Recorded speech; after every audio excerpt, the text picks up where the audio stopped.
This Friday, Jamie Lee Curtis and Lindsay Lohan are back to switch things up in Disney's Freakier Friday. Totally. Yes. It's an absolute riot, and the only movie that can be described as So much weirder than the last time. What last time? it's the frequel You ready? we've been waiting for. That absolutely slays. What deeply out of touch old person came up with that? You did. Wow. Don't miss the comedy event of the summer for all ages. Disney's Freakier Friday in theaters this Friday. Get tickets now. Rated PG. Parental guidance suggested. Your burger is served. And this is our finest Pepsi Zero Sugar. Its sweet profile perfectly balances the savory notes of your burger. That is one perfect combination. Burgers deserve Pepsi. This episode is brought to you by LifeLock. When you visit the doctor, you probably hand over your insurance, your ID, and contact details. It's just one of the many places that has your personal info. And if any of them accidentally expose it, you could be at risk for identity theft. LifeLock monitors millions of data points a second. If you become a victim, they'll fix it, guaranteed, or your money back. Save up to 40% your first year at lifelock.com/podcast. Terms apply. Pie in the Sky Media. This series contains adult language and descriptions of graphic violence throughout. Listener discretion is advised. I need a clean edit. 3, 2, 1. Welcome back, Criminal Mischief fans, to another bonus episode of Criminal Mischief. We are written and hosted by the great Carolyn Osorio. I produce the show. My name is Branden. And as I always say, we're just lucky to have her. And she's here again today. Hello, Carolyn. How are you? Hello, Branden. But you have to stop your shtick because you are the co-host of the bonus episode. Yes, I know, but you're still No, the one. stop. You're still the one driving the bus. So, Okay. Listen. yes.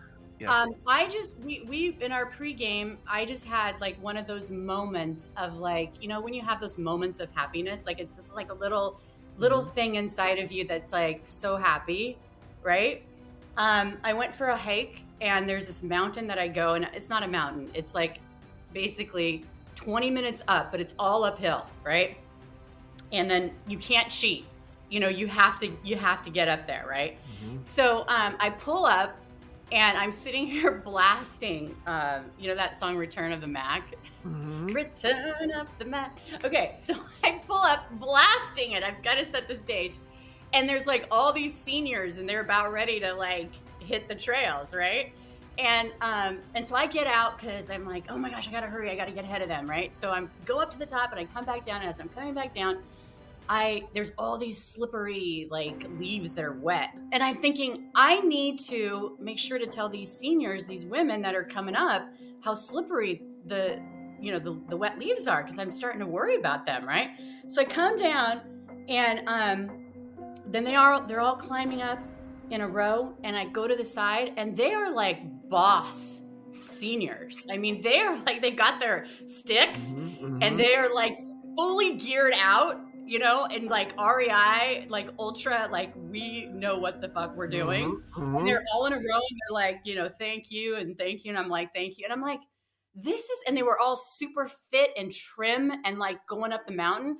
And I just felt like, here I thought I was so arrogant. I'm like jumping out, like, and I just feel like I love it that people are active into their 70s and 80s. I mean, some of them had to have been close to 80. Still doing it. Probably been doing it with their ski poles for like a long time. The hiking, like mountaineering, trekking they call it, I think. Yeah. Exactly. Yeah. And I went back down and there was like this line they were all Subarus. Like every single one of them drove like a Subaru. Pacific Northwest, you crunchy tree hugging fucks up there in the Subarus and Birkenstocks. Fuck off. Believe me. And I'm like wearing my Rocky gear, I've got like my Goonies on and I'm just like totally, but it was just a great moment. It's like, I love where I live and I love it that people are out and doing it. So anyway, I had a Paul Revere moment on my hike. Friday, I think. I was very, very similar to what you're talking about. It's straight up. It's about 1.5 miles straight up. Not stairs. It's like fire trails, right? It's called Fryman Canyon. It's on the valley side in Los Angeles. And and not super crowded. It's a big, kind of wide open space, and you could find like your own way up if you want.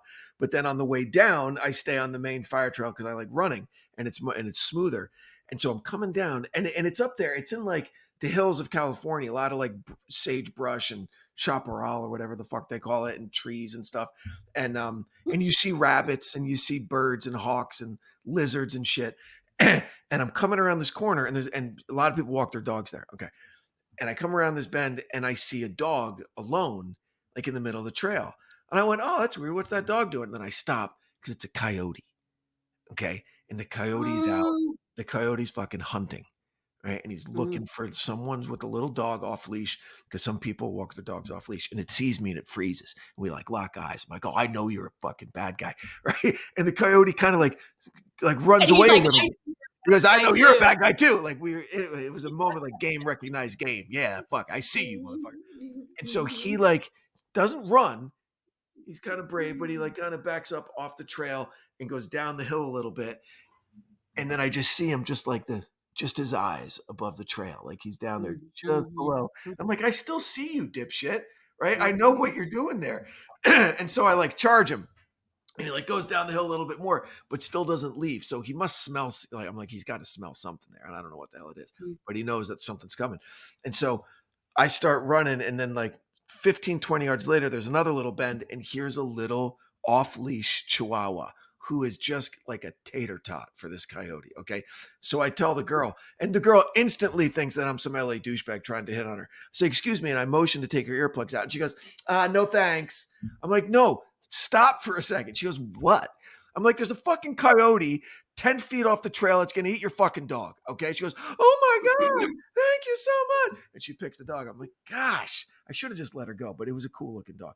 And then the whole way down, I saw like 10 or 12 other people with dogs, some unleashed, some off leash.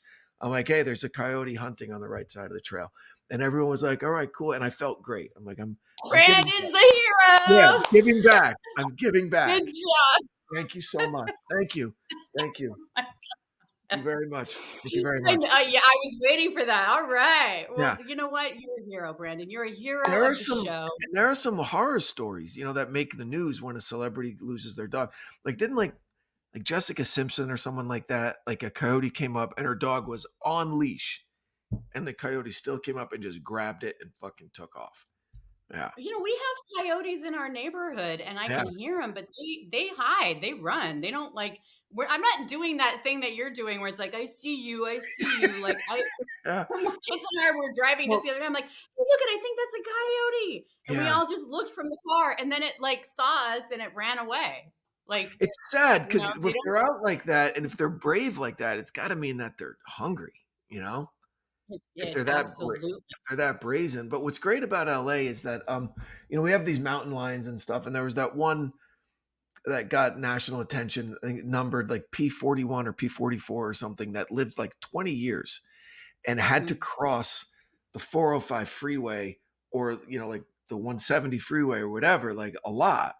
And then unfortunately, ultimately it got hit by a car and it died. But the death of P44, it was like an LA mascot. Like everybody loved this fucking mountain lion, and it would show up on people's Ring cameras and everything.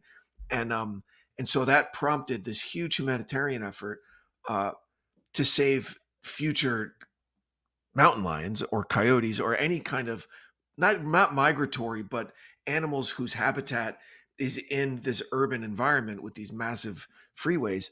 That there's an overpass that's being built that's going to look like it's just an extension of the environment. We already have that, baby. We've already got that.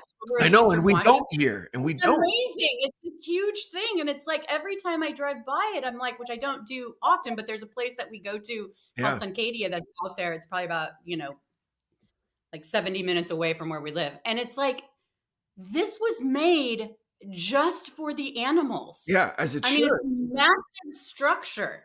But you know how hard it is in Los Angeles to allocate any funds having to do with the freeway system that doesn't alleviate traffic. Okay.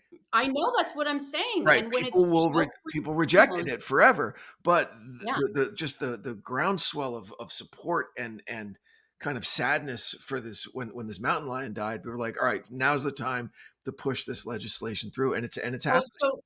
Okay, so the mountain lion became the poster boy to actually get, or it Absolutely. could be a mountain lioness Yeah, to be. it had Okay, been that's proposed. funny. That is so Wag the Dog. Did you ever see that movie? Oh, of course, Oh, love it, David I Mamet. freaking But love that movie. it had been proposed for a long time and rejected because it's like, well, we could widen this lane or add an off ramp or whatever, and people are like, that's more important. Of course. But then this lion dies, and now all of a sudden it's happening, and it's already under construction. It's going to be great. Can't wait. Cool. Save the mountain lions. Save the mountain lions. All right, so let's get to the escape from Alcatraz. Much like you, my entire knowledge of this incident was based on the Clint Eastwood movie. Okay, which I absolutely loved as a kid. I did too. Yeah. I still have kind of weird memories of when the guy chops his fingers off with the hatchet in the wood shop. Remember that part of the movie? Fair. I don't remember that specific one, but like the dummies and just the whole like creativity of the whole thing. And I was thinking about my love for Clint Eastwood. I think that it started with the Every Which Way But Loose series. Did you ever see that one? Philo Beto, the bare knuckle fighter. Yeah, he's incredible. With Clyde the orangutan. Yes. And I yeah. love Clyde. And the kind of like weirdly homophobic with the biker gang in the Blue Oyster Bar. Remember all that? Like, what's wrong with it? I just remember loving. I didn't pick up on any homoeroticism. Sorry. Oh, there was. There definitely was. Remember the biker gang that was always out to get him? Don't you remember that B story through both movies? All right. Anyway, revisit the movies. They were great. I didn't even remember Every Which Way But Loose until I started thinking, like, why was I watching this movie? And I'm like, oh, that's right. I loved Clint Eastwood and I loved the orangutan. I love that whole entire thing. Right turn, Clyde. Yeah. And his friend in that, the shorter white dude, the comic relief in those movies, that actor is the late father of Juliette Lewis. The actor. Really? Yeah, that's her dad. Wow, I did not know that. Yeah. He was terrific. I was just thinking of the teeth. They had that similar kind of. Yeah, he was terrific. So Clint Eastwood was fantastic. But in that movie, one of the B stories was this older inmate who was an artist. He was a portrait painter. And in his cell, there were just all of the canvases that he'd done. And the warden, the bad guy, came and like tossed this old guy's cell and saw a portrait that he had made of the warden. And I guess the warden didn't like it. And so took all his paintings away and took all his, so then the guy's in the woodshop and that's all that he had. He goes, painting's all I have. Like that was his line that like broke my heart when I was a kid. And then he's in the woodshop and he just puts his hand on the workbench and takes a hatchet and bang. Oh, right. Cuts right. Now that you're cuts his fingers off. Okay. Yeah. And Eastwood sees it. And that's just supposed to be more motivation for him to have to get out of here. This is a bad prison, whatever. Yeah. And I completely forgot about that. But that's like so relatable because there's people like that do that ruin people's dreams because you might have said something that made them look bad or something in that moment. You might have said some quip or just whatever, and then the guy, it totally destroys him and he cuts off his freaking fingers. Like, yeah, it's a recurring theme. That was in, like Hannibal Lecter had some scenes with, the warden, I guess, of whatever his prison he was in that would like take away. That actor played so good. He was so good. He was so good. And he was so good. He would take away his drawings or take away, and Lecter would say he does enjoy his petty torments, whatever, and then it ends with him having an old friend for dinner and he fucking sees that guy. Yeah. Oh, man. He got it. Such just desserts. It's funny because I always think now when I hate a character like that with as much vitriol as I'm like, this guy's a really good actor, or this woman's a really great actor, because like when they can make you hate them with such vitriol. Yeah. It's like, you know, they're really good. And when you get That guy. to like the level of like genius level performance, when you have like in Inglorious Bastards, right? Hans Landa, Mhm. like the Jew hunter, right? And oh God, why am I blanking on the actor's name? I am blanking on. He's a 2-time Academy Award winner. Oh, the Yeah, one guy that got yeah, Christoph Waltz. Sorry, Christoph Waltz. he's great. So, I mean, incredible as and really taking the bad guy and elevating it. Now, of course, you have the writing of Quentin Tarantino and the direction of Quentin Tarantino, and he's acting opposite these amazing, amazing actors. So it all kind of came together. But what he brought to that character, Tarantino almost didn't make that movie because he couldn't find someone to play Landa. And he'd been casting it for like a year and a half. And then finally this 40-something theater actor from Germany comes in and he's like, you're the guy. And There you go. yeah, just fucking incredible. But so Escape from Alcatraz. So interesting to hear the perspective of a descendant of two of the alleged escapees. Okay. And that we've got it all wrong. Go figure. A movie was tailored to make, a leading man look great. Right. When actually it made the brothers look like kind of bumbling idiots that couldn't do anything. They're just kind of the heavies. What are you doing? What? We're doing what? Okay, great. What are you doing? You let us know, Clint Eastwood, what to do because we have no idea when it was actually their idea. And so I didn't know that. That was really interesting. Really interesting to hear just the criminal life of these brothers, going back and he put a really strange spin on it. Like, because at first, for the full first half of the interview, 14 kids and brothers, and they did what they had to do. And then he just really innocently transitions into, so when they were robbing banks, then I went, well, okay. So they started robbing banks. All right. So so these guys were career fucking criminals who belonged in jail. Let's just get that out there. Okay. Yeah. I mean, they Right. were robbing people. Like, they Yeah. used their Yeah. talents to, Yeah. which people do, And sure. And they weren't taking the money and funding an orphanage in Nigeria. No, they were No. right. They weren't like Robin Mhm. Hood. They were robbing banks because they wanted the money. Okay. Yeah. So let's not romanticize them into thinking that they were victims somehow, because there were some No. moments in the interview where he was trying to endear us to like, oh, you understand. I'm like, no, I don't understand. I understand a lot of people grew up poor and didn't end up robbing banks. Right. I think that, the whole point of it is that the truth of it is that, yeah, they were robbing banks, but they weren't just dumb hicks, and they weren't, they had a lot going on. And I think that I could see how that would be frustrating 60 years on, and people think it was the other guy when it was really these two guys. And Yeah, well, I loved that. Go ahead. Sorry. You go. And I loved how, you can track it back. There's nothing that I love more than when you get context for something. And it's like, of course, they were doing this since they were kids. Like, they were brothers, and they had I have a huge connection with my sister in that way of, like, when you're children and you just do shit together, and you just create, and you know what I mean? Like, There's it just trust. so reminded Yeah. me of my childhood with my sister. We, spent a lot of summers on my dad's property, and it was like way out in the woods, and there was freaking nothing to do. Yeah. And we just did stuff, and so it totally reminded me of that. And I love that part. It made me think a lot about, just other excellent prison movies like Shawshank Redemption. Okay. And specifically, when the young guy shows up and he's telling the story about, how he got arrested still on the TV, and that someone said, I heard you went to jail at this place. He goes, oh yeah, that was an easy piece of time. I was there for a year.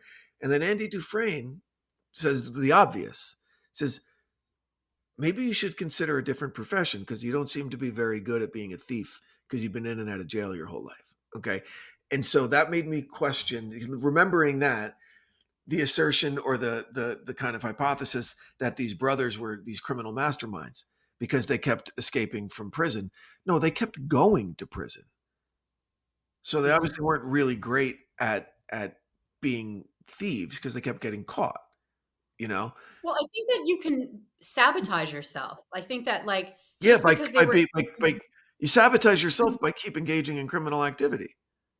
no, but I know, but just okay. So like they were always coming up with ideas on how to get away, right? Once they got caught, but they never were able to take it to the next level of creating a plan where they actually succeeded and got them out of that life. And I think that sometimes That's what? right. And that's my point. That's my point, is that Yeah. eventually they got smart.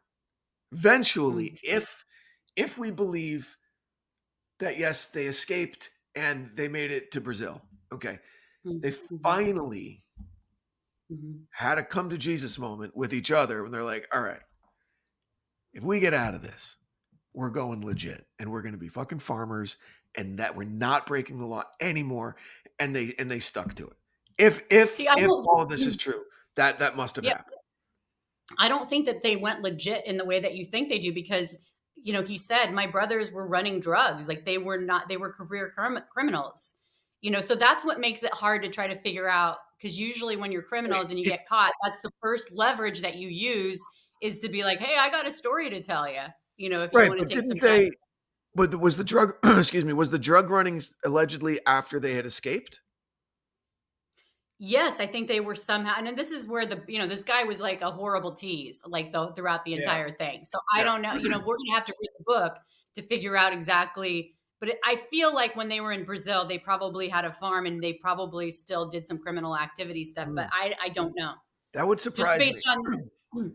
It would surprise me because when they were doing bad stuff, they would get caught and go to jail, right? And if they got out Mhm, in the mid '60s and were around till the mid to late '80s in Brazil, mhm, I would imagine that they went straight. But regardless, so what I liked was that the apparently the movie was pretty spot on with how they escaped, not with whose mhm, idea it was, but with how they did it. yeah. Um, Mhm. creating the dummies, the the hair collection was genius. Falling into the cuffs of his pants, I love that. I I absolutely loved love it that. too. Yeah, I loved it too. that also reminded me of Shawshank Redemption. Of Well, course, do of Frank cut the course. holes in his pockets and would take his wall out, right, and just dump it out onto the yard, and really, really cool. Um, and just how kind of punching the clock some of these federal employees were, the prison guards, like not noticing what I noticed. I don't know if they were able to match the paint with the cardboard grill that they put in, you know. Mhm. It's But here's the thing, they were able to use like they probably underestimated these guys completely. They had to yeah. have because they were like, there's no way that they would ever be able to create something like this. This episode is brought to you by Progressive Insurance. Do you ever find yourself playing the budgeting game? Well, with the Name Your Price tool from Progressive, you can find options that fit your budget and potentially lower your bills. Try it at progressive.com. Progressive Casualty Insurance Company and Affiliates. Price and coverage match limited by state law. Not available in all states.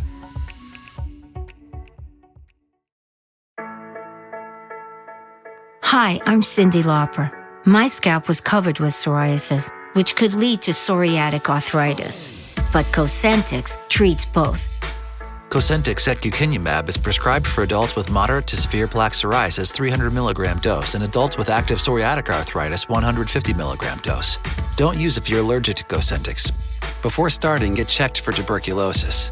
An increased risk of infections and lowered ability to fight them may occur, like tuberculosis or other serious bacterial, fungal, or viral infections. Some were fatal. Tell your doctor if you have an infection or symptoms like fevers, sweats, chills, muscle aches, or cough, had a vaccine or plan to, or if inflammatory bowel disease symptoms develop or worsen. Serious allergic reactions and severe eczema-like skin reactions may occur. Learn more at Cosentyx.com or 1-844-COSENTYX. Cosentyx works for me. Ask your doctor about Cosentyx. Yeah, a lot of it's circumstance. A lot of it is circumstance and coincidence. It was a dilapidated building where the concrete had been affected by the saltwater air, the sea air, for decades and decades and decades. A couple design flaws. No one thought anyone would be able to get into the walls. And so the pipes become like a ladder. That probably didn't even come into play. So, all right, we'll get to a bunch of things. But the fact that they could acquire 50 raincoats without anybody knowing. What the guy didn't answer is, where did they keep the 50 raincoats? Like in the wall once they got it? How did they get a raincoat into their cell without anyone seeing? So there's some questions that I'd love to have answered. Once you get something in your cell and you have a point of egress into the wall, into their kind of secret shop, fine, I get it. But getting something into your cell without the guards noticing, that's a question. And 50 times, 50 fucking raincoats is a lot. I loved the DIY vulcanization of the rubber seams. Amazing, right? On the hot water pipes, just amazing. I vulcanized shit before. It's a pain in the ass. So that was amazing. And then I don't want to skip around too much, but I just love the allegation or the the idea that they fed one of the guys bad information on purpose. Yeah. Okay. To get away. I find that really cool. And we'll get to that in a second. But so. Well, that's what I'm saying. This was a very strategic, creative, ingenious operation. This was not like, hey, I'm going to knife the guard, steal the key. It was not brutal at all. So I think that the question is, why would the brothers have a third person?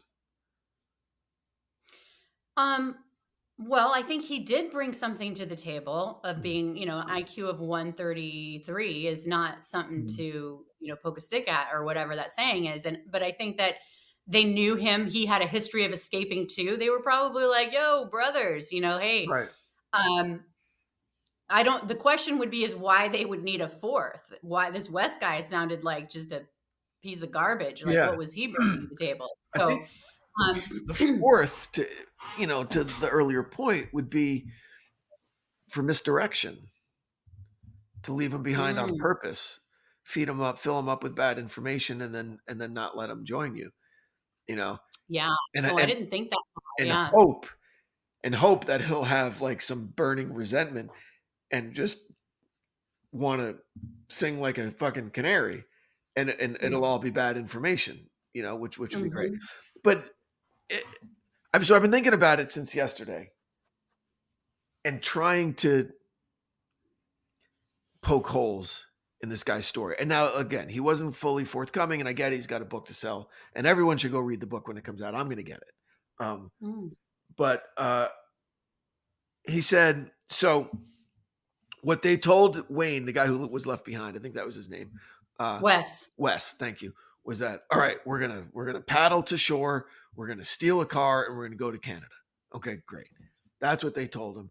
And so you could figure out how long it would take for them to paddle to shore and figure out where they might be and what shore to go to and what the tides were doing that night and figure out all that stuff.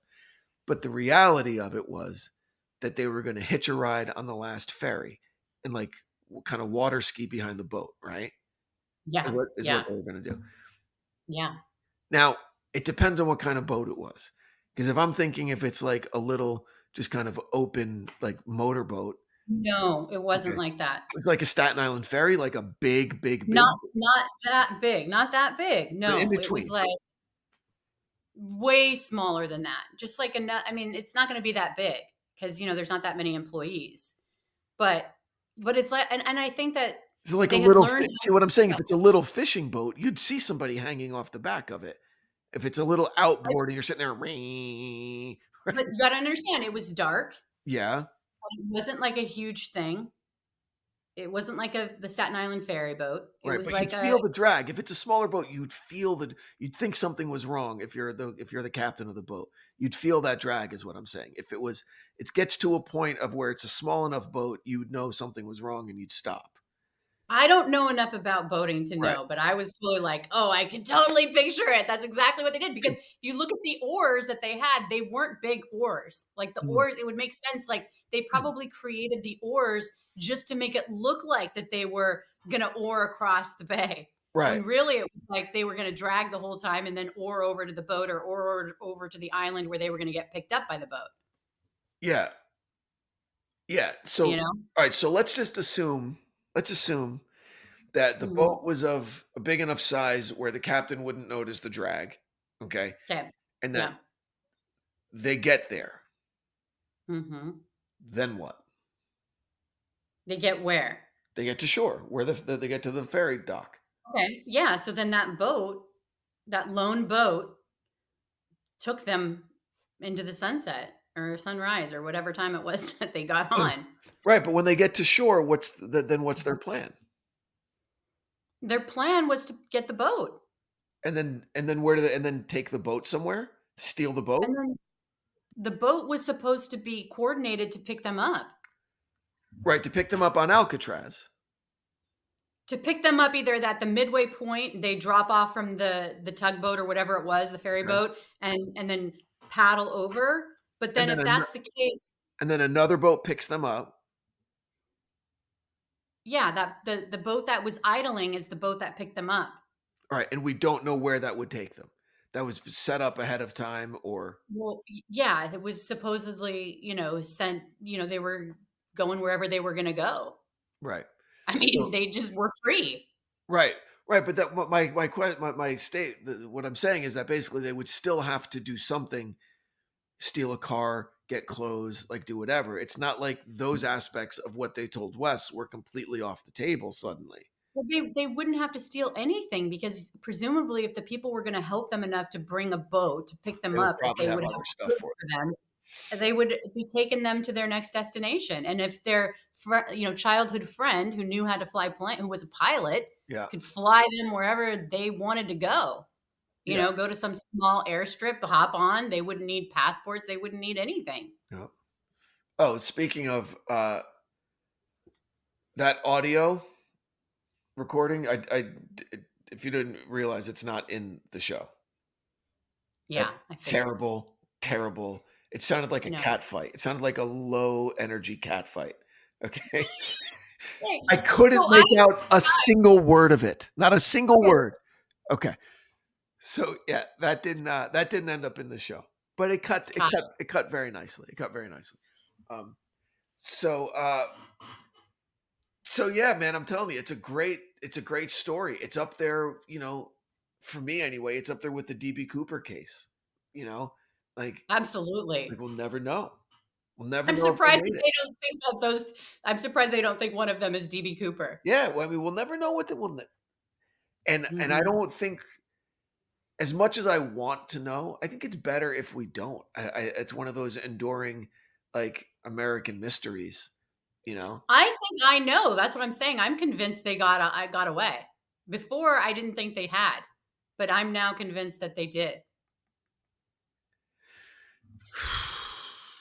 When you just think about how easy it would be to just quietly drown in the frigid San Francisco Bay and have a shark eat you, and that's it, and it happens really, really quick, and we'll never know.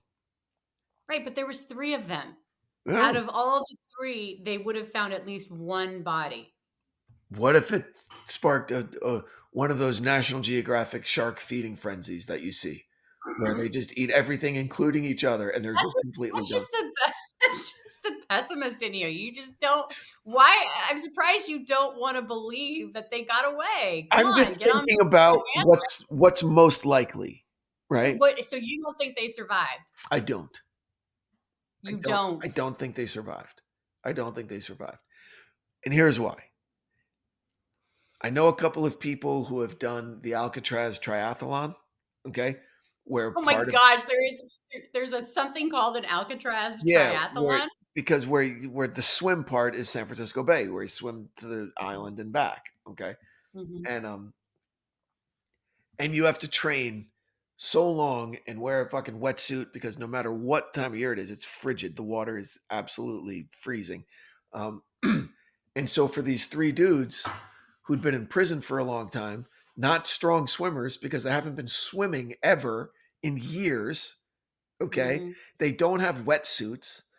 Mm-hmm. They think, well, we've got these inflatable rafts that we made in fucking our fake shop, and we'll paddle with these little oars, and we'll just fucking paddle, right? And even if they're not paddling, even if they are being towed behind a ferry, that changes the calculus a little bit.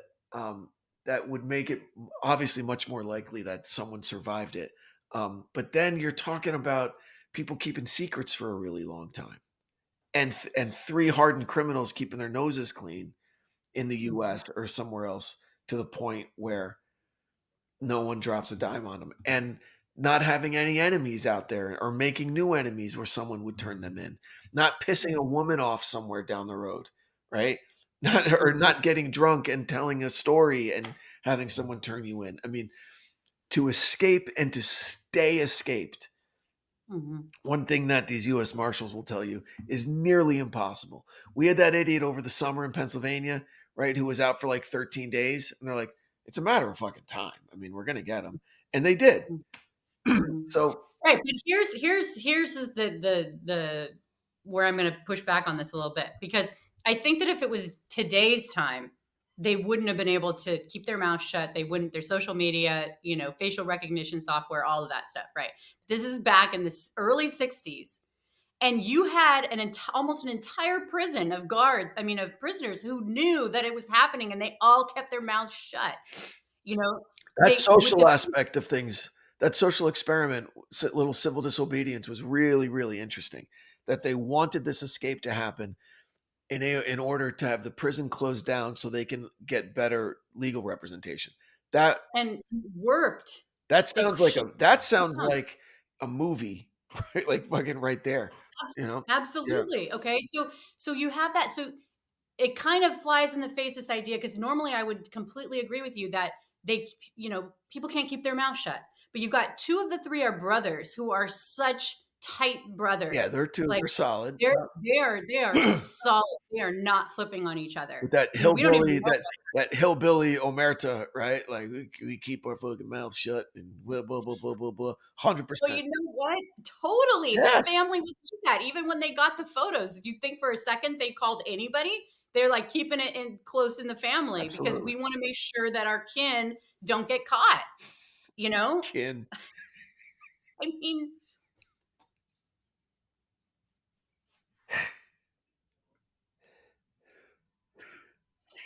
Wow, you sound like, are you from the fucking Ozarks all of a sudden?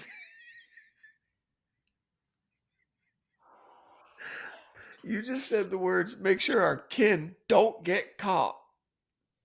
You said that. Because when you're talking about, I get this family dynamic. Yeah, apparently.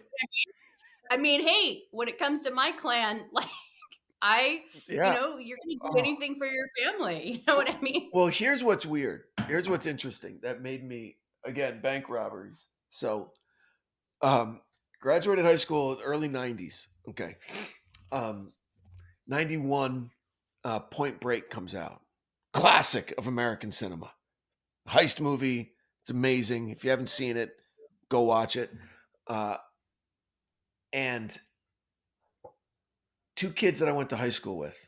One kid, Mike Mitchell, I sat next to him in homeroom for 4 years in high school. I knew him well. And another kid, Tim Minahan, who's a year older than us, great basketball player. They found themselves in some kind of jam behind some illegal activity. They owed money, whatever. And 100% inspired by Point Break, they become bank robbers. They put the masks on, they go into banks, and they do it. And they do it like successfully a handful of times. And then Mike's sister, I think the story was she was looking for like a pair of like snowboarding boots or something. And for some reason, she went into her brother's closet in his bedroom and sees a duffel bag full of cash, a mask, and a shotgun. And she turned him in. because she was afraid that he was going to get shot in a fucking bank robbery shootout and didn't want her brother to die.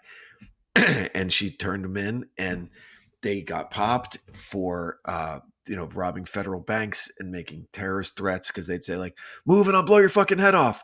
Say that to a federal employee, and it's a lot different than saying it to like someone on the street, and especially in the commission of a crime. And they got 40 years each. 40 fucking years. And they're out now. They're out. I think Tim got out sooner, or one of them got out and fucked up again and went back in, and one got out after like 25 years, like on good behavior. But apparently they're both out. Yeah, but it's legit. So all of that family stuff, it just, I guess it depends on who the family member is, because if like I thought about it a lot over the years, and me and all my friends have talked about it, and our opinions of it have kind of evolved over time. Like if it was my brother, would I just turn him in, or would I go talk to him about it? I don't know. If I thought that his life was in danger, I'd 100% turn him in. And then I'm like, okay, bank robbery is inherently dangerous, so his life would always be in danger. So does that mean I would turn him in? I don't know. It's strange. Mike's sister was like, fuck, I don't want my little brother to die, so I'm calling the cops. But I don't know. But if we grew up like these two brothers grew up, where they were always in it together, that's a different scenario. Like Mike's sister wasn't on the bank robbery team with him and then decided to turn him in, so it's not exactly an apples to apples comparison. When it's a partner in crime and a brother, I think that's different. But I don't know. It's like if you imagine that as a movie, I'm like thinking the sister's a villain. You know what I mean? Like as you're describing it, I'm like, don't turn him in. I mean, 40 years. But then again, it's like, But say she doesn't turn him in, and it descends into a shootout, and instead of Mike getting shot, he kills people. Like, how is she going to feel? No, I mean, I know. I mean, this is But it's weird. But what you just said is such a classic kind of canard in American cinema, where the person doing the right thing is considered the bad guy. Okay, like take Escape from Alcatraz. Why is I said it myself a half hour ago. The warden's the bad guy. Why is the warden the bad guy? I picked up on that because the warden is a small man in a position of authority, and takes it out on people that are vulnerable. That's why they're all criminals. They're all criminal. They're in Alcatraz. They're bad people. I guess, yes, and they should be treated with some level of humanity. But another classic example, another Clint Eastwood movie, Unforgiven, one of the greatest Westerns ever made, 1993. Incredible. Clint Eastwood's the good guy. Gene Hackman is the bad guy. All Gene Hackman's trying to do is keep outlaws out of his town, to keep the peace in his town. Clint Eastwood, Will Money, is a murderer of women and children. He admits it. He fucking admits it. But we cheer for Clint Eastwood. I had a conversation with a psychiatrist about this thing. Like, why do we cheer? Because it's for that Hollywood project. Like, why do we cheer for the bad guys? Why do we cheer for Hollywood? And he's like, there's that piece of us that loves the protagonist who's both good and bad, right? Because that's how we see ourselves, but we're just the lemmings, and we just go about our daily lives. Whereas there's that specific type of character who does the things that we wish we could only do, in whatever they're doing. So it's a way to kind of, because if you look at the heroes, they're not like, we don't necessarily like the heroes that are like Superman, that are like, okay, they're perfectly good, they do everything right. We like the ones that are more complicated, that are kind of like the complicated anti-heroes. But it's all right. Like when you see the whole marketing campaign 20 years ago for Ocean's 11, okay, it was something to the effect of, only in Vegas are the criminals the good guys, okay. And that, but in terms of movies, that isn't true, right? Because of what we're talking about now. All right, like, all right, another great example, great movie, The Town, Ben Affleck masterpiece, heist movie. Amazing. Mhm. Okay. Mhm. It was based on a book called The Prince of Thieves. All right. So Ben Affleck's the good guy in that. John Hamm is the FBI agent who we're all like, yeah, Ben Affleck told him to go fuck himself. Woo! All Hamm is trying to do is catch bank robbers who shot up the fucking North End with machine guns. Okay. That's all that he's trying to do. But we root and cheer for Ben Affleck. Why? Because he fell in love with a cute girl and wants to leave the life behind. Yo, you're a bank robber. Right? And people died because of shit that you did, but we cheer when he gets away.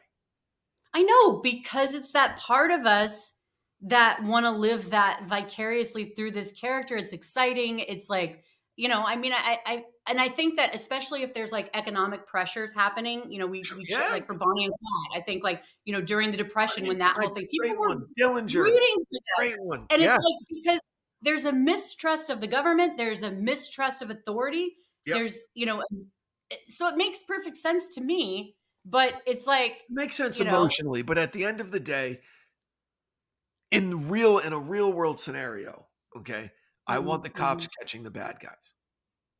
I want the cops catching the bank robbers. I do. I know, but there's a little part of me that loves ingenuity and loves people who think outside the box and loves thumbing their nose at authority. I'm not gonna lie. I eat that up like manna. I love it. I love it so much. I know. And being underestimated. I All hear those ya. things, and using that to your advantage. But at the And- end and- of the day, if you, Carolyn Osorio, are standing in between one of these ingenious, guys who escaped prison, if you're standing in between him and freedom, he will shoot you in the face. And that's way to bring it down, man. It's just true. I'm just telling you, it's just true. Okay. I had this romanticized because, I've seen movies and pirates are great and pirates. Then I read this James Michener book, Chesapeake, and a whole middle chapter is about actual pirates and piracy in the Chesapeake Bay in, 1700s. And it was awful. If you read actually what shit that pirates did, you're not going to romanticize them anymore. Okay, but here's the thing. I'm the hero of my own story. Do you think I would let somebody that's when you have your Kung Fu fantasies. I have.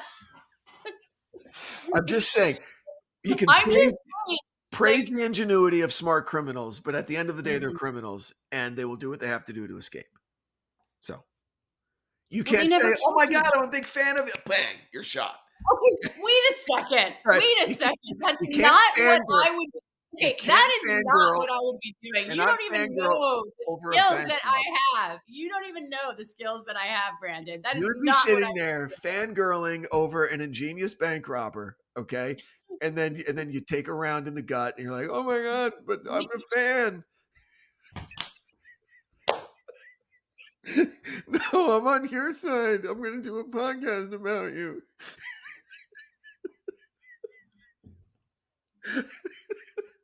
And they don't give a shit. Oh my! I'm so glad that's how you see me. Thank you for that.